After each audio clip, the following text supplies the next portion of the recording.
پارلمانتوی اروپای برین حال سر ترکیه راپورک بلاف کربو پشتی جوینا خواه یا کو برین حال دارخست و راپور نقاشک دناورا انقره و بروکسل ده بکریه.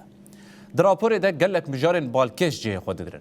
کوته ده بحثا روشا گل کرد لباکور و روج آواده که. جره و برین تعیین کری بگره حتی بریارن دادگاه مافی مروفان اروپای.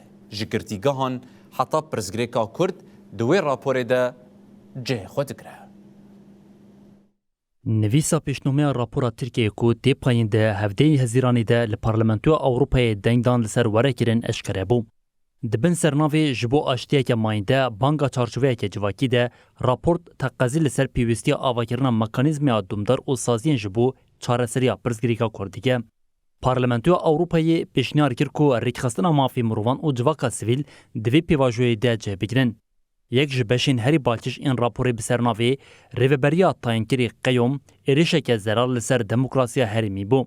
Nivîs rexne li dûrxistina şaredarên hilbijartê û tayînkirina rêveberên tayînkirê li şûna wan kir. Parlamentoya Ewropayê banga rêzgirtina ji îradeya hilbijartinê kir. Beşeke din jî behsa biryara dadgah mafê mirovan ya Ewropayê û girtiyên siyasî kir. Raportê rexne li nebicihanîna biryarên dadgah mafê mirovan ya Ewropayê kir. Bi bîranîna biryarên derbarê Selaheddîn Demirtaş, Figen Yüksekdağ û Osman Kavala de raporê banga bicihanîna biryarên dadgah mafê mirovan ya Ewropayê kir. Beşa bi sernavê rexnên giran derbarê girtîgehan de balkişandin li ser binpêkirinên mafê mirovan ên li girtîgehan. Raportê bi taybetî balkişand ser rewşa girtiyên pîr, nexweş û jin. Nivîsê her wiha balkişand ser pirzgirêka Sûriye û Kurdî.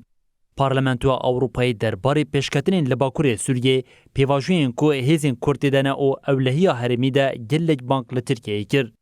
Di raporê de hişyarî hate dayîn ku bêîstiqrariya li herêmî dikare gefa Daişê ji nû ve bihêz bike. Guhertuya dawiya raporê wê hevdeyê hezîranê di civîna giştiya Parlamentoya Ewropayê de were nîqaşkirin û bikeve dengdanê.